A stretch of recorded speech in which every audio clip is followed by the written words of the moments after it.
There are battles the world forgets, and battles that carve themselves into history because one man made a choice no human should ever have to make. In the shattered maze of Fallujah, inside a house that had already devoured entire squads, Staff Sergeant David Bellavia stepped into the darkness alone. No camera, no spotlight.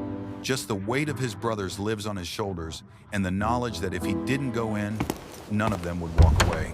What unfolded inside House 47 was a blur of gunfire, shadows, and raw survival. A deadly dance fought room by room, breath by breath. And when Bellavia finally emerged into the pale Iraqi daylight, blood-stained and silent, the war paused for 15 unforgettable seconds. This isn't myth. It isn't Hollywood. It's real. It happened. And because it happened, it deserves to be remembered forever, not as a tale of violence, but as the story of a man who walked into hell so others wouldn't have to. Before we begin, tell us where you're tuning in from. Leave a comment below. Welcome to Valor Stories, where the voices of hidden heroes rise from the shadows. By listening, you help turn their bravery into legacy.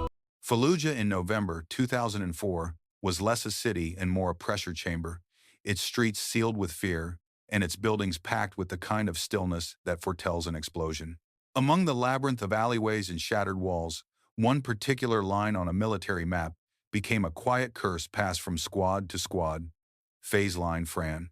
What sounded like a sterile coordinate, merely another segment in the geometry of urban warfare, was in reality regarded as the most dangerous stretch of ground on the planet during those days.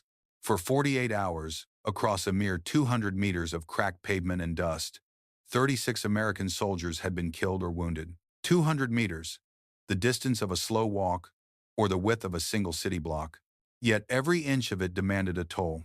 Insurgents used the area like a trap built from concrete and instinct. Every window hid the suggestion of a rifle muzzle. Every rooftop pulsed with the possibility of movement. And beneath all of that was a deeper truth. Those who defended this ground understood it better than the Marines and soldiers fighting to take it. They had prepared the street long before the coalition forces advanced, threading it with kill zones, blind corners, and overlapping fields of fire. The center of this lethal geometry was House 47, a two-story building with 9 rooms, thick steel doors, and a reputation that spread through units like a cold wind. Soldiers called it the House from Hell. It wasn't the nickname of someone trying to dramatize conditions for the folks back home. It was the shorthand of people who had watched squad after squad step inside and stumble back out bleeding. Those who survived described it as a funnel of fire. Gunfire from the interior, grenades rolling across floors, the echo of movement behind half-collapsed walls. The house was not merely defended, it was inhabited by men who fought with the ferocity of those who had no intention of leaving alive. On the afternoon in question, the 8-man squad, led by Staff Sergeant David Bellavia, received an order simple in language but heavy with consequence. Clear House 47 to secure the advance of the company behind them. They knew the assignment's history. They knew other units had tried and failed. But orders were orders, and the advance depended on that house no longer serving as the keystone of insurgent resistance in the area. As the squad approached the front entrance, the world seemed to narrow into a tunnel. The building loomed like a darkened stage already set for violence. And then the stage erupted. In the first 30 seconds, 3 soldiers were wounded by sniper fire tearing out from the upper floor.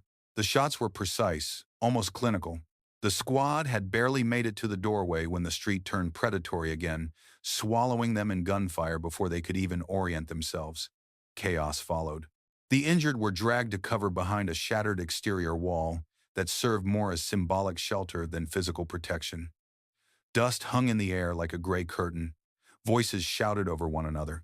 The crack of rifles from inside the house overlapped with the agonized breathing of the wounded. It was the sort of 30 seconds that stretches time, where the mind expands details into slow-moving fragments, blood patterns on concrete, the pitch of incoming rounds, the sensation of lungs working too fast. The squad made the only rational decision available. They pulled back. There was no way to push forward with the remaining men, while 3 of their own bled behind them. Falling back wasn't cowardice, it was survival. But in that retreat, something unusual happened. One man didn't step back. Staff Sergeant Bellavia remained focused on the void inside the doorway. He was the kind of soldier described by peers not in terms of swagger, but presence, a man who carried responsibility the way others carried gear. As the squad repositioned and tried to stabilize the wounded, the weight of their situation settled on him. The house was still active. The company behind them still depended on its neutralization, and no one else was in a position to breach it. It would have been easy natural to wait, to call for supporting arms, to pull a larger force forward. Those would have been defensible decisions. But war is rarely generous with time, and House 47 had already proved itself a predator of hesitation. Bellavia assessed what little he had left: a rifle with a broken stock, a sidearm, a single remaining magazine, and the fading adrenaline that often signals the body's slide toward exhaustion. It wasn't a kit meant for clearing a fortified structure in darkness. It was barely enough for a hallway engagement. And yet he stood there, thoughts filtering through shock and noise, until they formed something sharpened by duty more than reason. There is a moment in some battles where logic becomes a cage and instinct becomes a compass. For Bellavia, this was one of those moments. He hadn't been ordered to go in alone. No one had told him to stay behind. But the reality of the situation had spoken clearly. Someone needed to act before more lives were lost, and he was the only one who could. Behind him, many cared for were bleeding. Ahead of him, a house filled with entrenched insurgents waited. The street around him buzzed with the manic hum of war. Distant explosions, the metallic pop of ricochets, the stunned cursing of medics working under fire.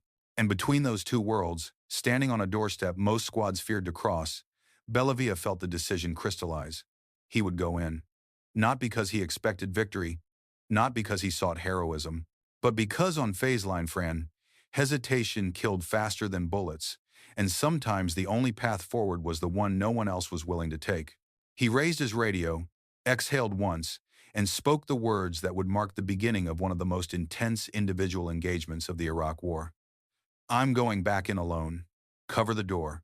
The street that had consumed squads now watched one man step willingly into its darkest threshold. The decision had been made in less time than it took a breath to form. Yet once the words left Bellavia's mouth, "I'm going back in alone. Cover the door." The world seemed to slow, as if even the chaos outside recognized the gravity of what he was about to attempt. There were 8 men in his squad that day. 3 were already bleeding badly behind the wall, and 4 were pinned down, unable to re-enter the house without sacrificing themselves to the same kill zones that had torn through the first approach. And then there was Bellavia, standing at the threshold of a structure that had chewed through every team sent into it. He checked his gear with the mechanical fluidity of a soldier who had done it thousands of times, though now it felt almost ceremonial. His hands paused briefly on the broken M4. Its stock snapped in an earlier engagement, leaving it little more than a barrel, action, and handguard. It was the kind of weapon you keep fighting with, not because it's ideal, but because it's all you have. His final magazine clicked into place with a note of finality. It wouldn't last long inside a house like this. Behind him, the remaining members of the squad arranged themselves to cover the doorway. The air around them felt like it was vibrating from tension alone. They knew that once Bellavia crossed the threshold, their ability to help him would shrink to a pinhole view. A few angles from outside, some suppressive fire, and a prayer. There are decisions in war where a man volunteers, and everyone around him silently wishes he hadn't. This was one of those moments. Bellavia stepped through the doorway, and the street vanished behind him. Inside House 47, darkness wasn't the absence of light. It felt like a living thing. The building had been scarred by gunfire and explosions from earlier attempts to clear it, but its internal layout remained intact enough to serve the defenders. Interlocking rooms, blind corners, stairways shielded by debris, it was a structure built for ambush even before insurgents fortified it. On the first floor, Bellavia detected movement. Some soldiers described these moments as instinct, sharpening the senses, but instinct alone isn't enough. It was training, repetition, and a kind of hardened intuition that let him identify the threat's location before the insurgents executed their attack. 2 fighters emerged from the shadows, their silhouettes ambiguous until the muzzle flashes exposed them. Bellavia reacted instantly. He drew his sidearm and fired controlled shots in tight succession. In close quarters, gunfire doesn't echo. It cracks like a whip, and the smell of cordite fills the air as quickly as breath. The 2 insurgents dropped, their momentum carrying them backward into the dark. He moved deeper into the first room, careful to avoid open lines that could expose him to fire from elsewhere in the house. The floor was littered with debris, broken furniture, spent shell casings, and the rubble of demolished walls. Every crunch underfoot felt like an announcement of his position. To clear a house alone is nearly impossible. Urban warfare doctrine is built around teams' angles of fire that overlap, multiple points of view, communication moving faster than bullets. Bellavia had none of that. What he had instead was the pressure of necessity and the knowledge that the men outside were relying on him to keep the house from continuing its slaughter. He made his way toward the staircase. It rose into darkness like the spine of a beast. As he stepped upward, an insurgent charged down at him in a full-bodied tackle. The impact slammed Bellavia against a wall, and for a moment the battle became something primal. No rifles, no tactics, just two men locked in a struggle for control of a few square feet of space that would determine who would live. Bellavia fought not with finesse, but with the stark urgency of survival. His hand found the hilt of a knife lodged in the wall, likely left there by one of the fighters preparing the defensive interior. He wrenched it free and drove it into the insurgent during the grapple. The man collapsed against the steps, his weight knocking fragments of plaster loose. Bellavia climbed the remaining stairs, every muscle burning, breath coming in tight bursts. He couldn't afford to stop. The insurgents upstairs would have heard everything. Surprise was gone. Only momentum remained. When he reached the second floor, the silence was different from the first. It was deliberate. The rooms were darkened by curtains and makeshift barricades designed to create choke points. He moved room to room with slow, practiced motions, weapon raised, listening for the tiny hints of movement that can betray a human presence, shifting fabric, the slide of a foot, a muffled exhale. In the final room, the quiet shattered. A fighter hidden above him, perched on top of a tall wardrobe, launched himself downward like a figure falling out of the ceiling. The landing wasn't graceful, but it was meant to knock Bellavia off balance and put him in a vulnerable position. The insurgent's weight slammed into him with enough force to rattle teeth. Bellavia struck back, swinging the broken M4 stock like a blunt weapon. The blow connected with the attacker's knee, a crack echoing through the room. Pain forced the insurgent downward, and in that opening Bellavia fired his remaining rounds. The magazine emptied with a final, metallic click.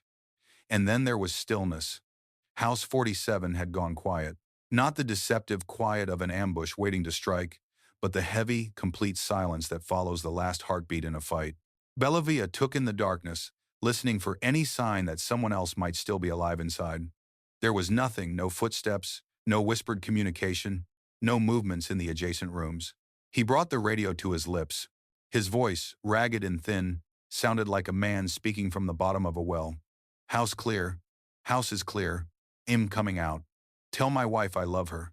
There was no triumph in it. Only exhaustion, physical, emotional, spiritual. A message shaped by the simple fact that he believed he had come within inches of dying inside the walls that had consumed so many before him. He turned toward the doorway, ready to step back into a world that had no reason to expect he would survive this moment. The last man in was now the only man walking out. When Bellavia reached the threshold of House 47 again, the transition from darkness to daylight felt unreal, like stepping through the membrane between two different worlds.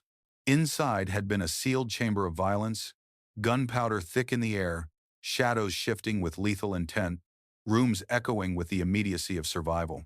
Outside, the street lay open beneath the pale Fallujah sky, the dust moving in slow spirals as if nothing extraordinary had happened. He stepped through the doorway with a strange, unsteady momentum, the kind a person gets when their body is still ready to fight, but their mind has already crossed into another state. Blood, some his, most not, ran in streaks down his uniform. His M4, or what remained of it, hung from his hand like a piece of wreckage salvaged from a storm. The stock was gone. The receiver was battered. Only the barrel and the will to use it had survived. For a few heartbeats, no one moved. The squad, positioned beside the broken wall, where they had taken cover earlier, stared at him. Their expressions froze somewhere between disbelief and the fragile relief that comes after expecting the worst. These were men who had trained with him, fought with him, shared rations, jokes, and silences with him. They knew House 47. They knew what had been waiting inside. And now one man, one of their own, had walked out when every prior attempt had ended in shouts and screams and medevac calls. 15 seconds passed. In combat, 15 seconds is not a pause, it is an era. It is enough time to win or lose a firefight, to bleed out, to make a mistake that costs a life. But here it stretched differently, becoming a fragile bridge between the brutality of what had occurred inside and the stunned acknowledgement of the men who witnessed his return. Even the noise seemed to dim in respect. The rattle of distant gunfire faded into background static. The far-off rumble of armor felt muted. Only the desert wind continued uninterrupted, brushing over debris, nudging loose papers along the street, sifting through the crumbled edges of bullet-chewed walls. Someone exhaled sharply an involuntary, disbelieving breath. It wasn't a whistle or a cheer or even a word. It was the sound of a soldier realizing that what he was seeing was not a hallucination forged by stress, but reality. The radio crackled to life behind them, the calm professionalism of the voice operator jarringly out of sync with the emotional charge in the air. House 47 is secure. 1 U.S. soldier. No further casualties on our side. The words repeated as the message relayed across different frequencies, each transmission flattening the enormity of what had happened into a series of clipped syllables. If someone had heard it from a distance, another squad, a support team, a logistics element, they might have interpreted it as a routine tactical update. But the men on phase line, Fran knew differently. House 47 was not just a building. It had been a bottleneck that threatened the entire push forward. A fortress of desperate fighters. A place where squads went in intact and came out ruined. Securing it was not simply clearing rooms. It was removing the spine of an enemy defense that had resisted for days. And now the update that spread across the battalion net would sound like efficiency, coordination, and control. But standing there on the dust-stained street, the reality was simpler and stranger. One man had gone in. One man had walked out. Bellavia didn't speak immediately. He didn't raise his weapon or call for a corpsman or check the perimeter. He simply paused, letting his breath regulate in uneven waves. His chest heaved beneath his armor, not with the triumph of victory, but with the shock that comes after surviving something he had genuinely believed would kill him. Combat fatigues clung to him, soaked through in places where blood had dried. His gloves were slick, his helmet sat askew. And yet, even amidst the grime and ruin, there was something unmistakably human in his expression, an exhaustion so complete it bordered on reverence. The squad finally closed the distance between themselves and the doorway. No one reached out to grab him or slap his shoulder or embrace him. That would come later, perhaps never, depending on the nature of their unit's culture. But in the way they looked at him, in the way they stood around him with a kind of protective instinct, there was acknowledgement deeper than congratulations. He had done the impossible in the most unforgiving environment imaginable. One of the medics moved toward him, scanning him for wounds, expecting to find bullet holes, shrapnel lacerations, something catastrophic beneath the layer of dust and blood. But Bellavia shook his head once, a subtle signal that he was functional enough not to collapse. Still, even standing took effort. His legs felt like they had absorbed the full weight of the house itself. His arms ached from the recoil, from the fighting, from the sheer strain of gripping a weapon for what felt like hours compressed into minutes. Someone finally spoke, not a dramatic line, not a reverent whisper, just a simple grounding phrase. "Holy hell, Dave." The words tapered off into the wind. The moment that followed was a turning point, not just tactically, but psychologically. For the first time in nearly 2 days, the chokehold of House 47 on phase line Fran loosened. The company behind them could advance.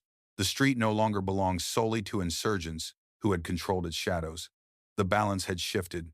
Yet Bellavia did not stand as a hero in that moment. He stood as a man who had nearly died doing something necessary. His eyes scanned the street, not for applause but for threats. Not for recognition but for reassurance that the men he fought for were still alive. The silence after a firefight is never clean. It is full of the things unsaid, the fear, the adrenaline, the guilt of survival, the memory of what happened in the dark. Bellavia carried all of that with him as he caught his breath. The men around him felt it too, though in different ways. And then, slowly, the world resumed. Orders crackled over the net. Teams began repositioning. Medics stabilized the wounded. Engineers marked the house for follow-up clearance. The mission pushed forward because missions always push forward, no matter what has happened. But in the collective memory of those present, those 15 seconds of absolute silence would linger longer than any gunfire. It was the sound of disbelief, of awe, and of the profound understanding that what had just unfolded would never be repeated, never forgotten, and never entirely understood by anyone who wasn't there. The wind rustled again through the ruins of Phase Line Fran, carrying dust, the faint smell of explosives, and something else, something shaped like the echo of a life-or-death struggle inside a house that had finally fallen quiet. House 47 was secure, but the quiet it left behind was not peace. It was the pause between breaths in a war that was far from over. In the hours that followed the clearing of House 47, the battle for Fallujah resumed its relentless churn. War never paused long enough for anyone to fully absorb what had just happened. It only allowed moments thin, delicate as the skin of a soap bubble for breath to return and minds to recalibrate before the next push. But among the men of the company, a subtle shift pulsed beneath the surface. It wasn't spoken out loud, nor would it ever be formally acknowledged in a briefing or an after-action report. Yet everyone felt it. The balance between them had changed, strengthened by something that had no name but carried the weight of the day's events. Bellavia sat on an overturned crate near the remains of a shattered wall, taking inventory of what remained of his gear. His rifle looked more like an artifact dredged from the bottom of a river than a functional weapon. The metal was bent, scorched, gouged. The magazine well was clogged with dust and blood. It was still warm to the touch, as though it possessed a final breath of its own. He turned it over in his hands and let the stillness of the street wash over him. The rest of the squad was nearby, tending to equipment, checking their ammo, rehydrating with canteens covered in grime. They didn't hover around him. No one wanted to intrude on the fragile silence he carried, but they stayed close. Presence was its own form of solidarity. At one point, Sergeant Mitchell approached and lowered himself onto the crate opposite Bellavia.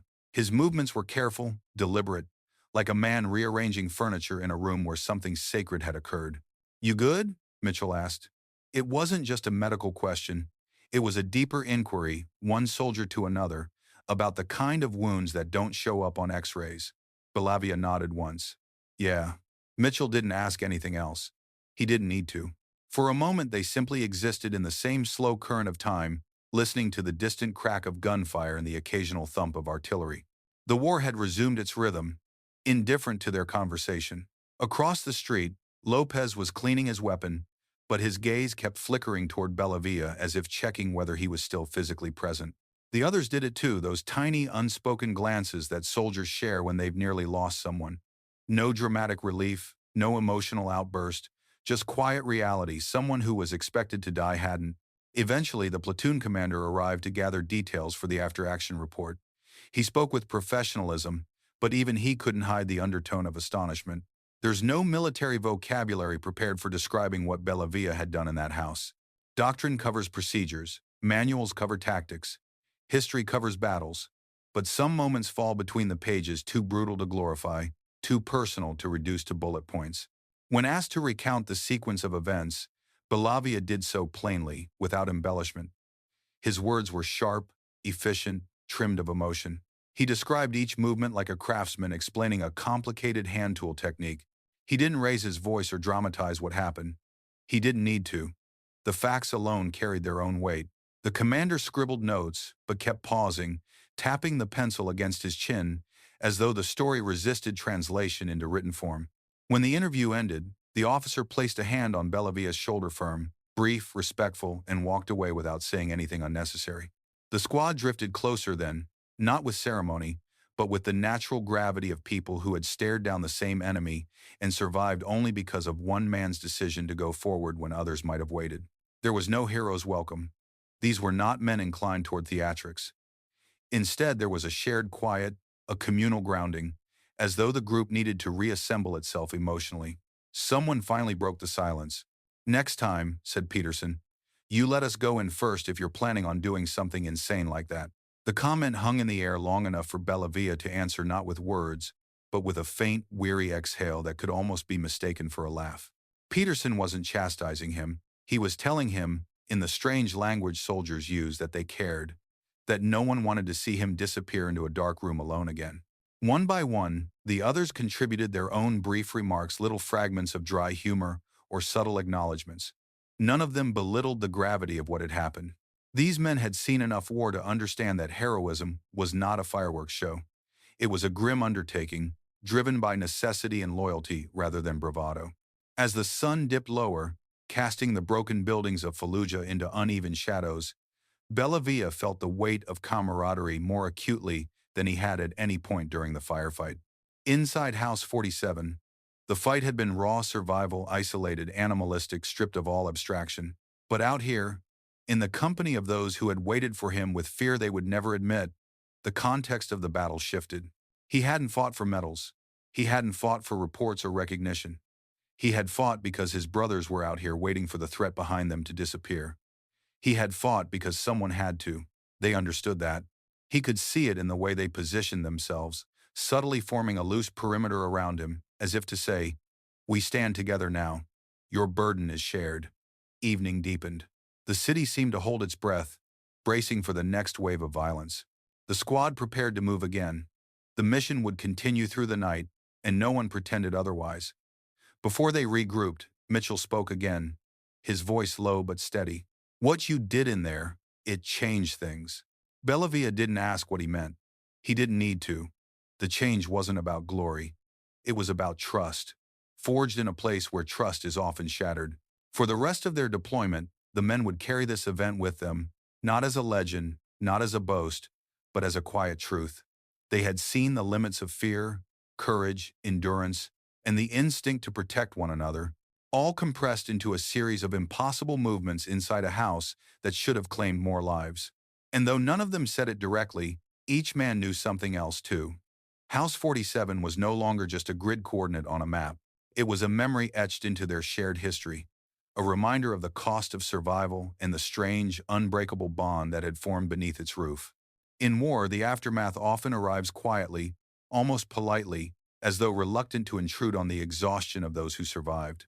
But it arrives nonetheless, seeping into the long nights after deployment, threading itself through conversations back home, looping endlessly in the corners of the mind where no light reaches. For David Bellavia, the memory of House 47 did not fade with time. It never hardened into legend, never transformed into the polished simplicity of a war story told for entertainment. It lived inside him the way a scar lives in the body, healed, but always present. Years passed. Fallujah remained a distant geography, but the sounds, smells, and movements of that November day never fully released their grip. When Bellavia closed his eyes at night, he could still sense the humidity of his own breath trapped inside his helmet, the metallic taste of adrenaline, the muffled thump of boots moving on broken tile as insurgents repositioned above him. Yet the loudest memory was often the silence that followed it all. The 15-second stillness when he stepped out of House 47 and found his squad staring at him with a mixture of disbelief, relief, and something harder to define. In that silence, he felt the full gravity of what had been saved and what had not. Time moved on. The war changed shape, then changed again. Soldiers rotated home. Some returned to civilian life, others stayed in uniform. Lives were rebuilt piece by piece. Some nights were easy, others were not. Such is the rhythm for those who come back from places where the air is thick with things no one can explain to their families. Bellavia continued his life in the years that followed, not untouched, but functioning, carrying the memory of Fallujah with the steadiness of someone who refuses to let trauma evolve into spectacle. He spoke about the men he served with, not about the violence they endured. He kept the focus on brotherhood, duty, and the complexity of what soldiers face in urban combat. He was determined that if the story of House 47 was ever told, it would not be used as fuel for glorifying war. And then came 2019. The White House ceremony was meticulously organized, as such events always are. Rows of medals gleamed beneath bright lighting. Military uniforms pressed flat as armor. Officials rehearsed their movements in quiet hallways. But beneath the formality lay something far heavier than protocol. Bellavia walked into the East Room, knowing that he was stepping not only into a place of national recognition, but into a moment loaded with the presence of those who could not be there beside him. He had been nominated for the Medal of Honor, the highest military decoration in the United States, for his actions inside a house where a group of hardened insurgents entered and none walked out. It was a recognition both humbling and daunting, for it meant becoming a symbol of something that could never be fully explained. He stood still as the citation was read. The words described the firefight, the close quarters combat, the decision to re-enter the house alone. They spoke of courage, determination, and the lives saved because of his actions. But the official language, no matter how precise, felt distant from the tactile truth of what had happened. It could never quite capture how it felt to fight in darkness with a broken rifle. It could not articulate the fear, the fury, the survival instinct, or the aching hope that the men outside would not be left exposed. President Donald Trump stepped forward and raised the Medal of Honor ribbon. Cameras clicked, shutters blinking like stunned eyes.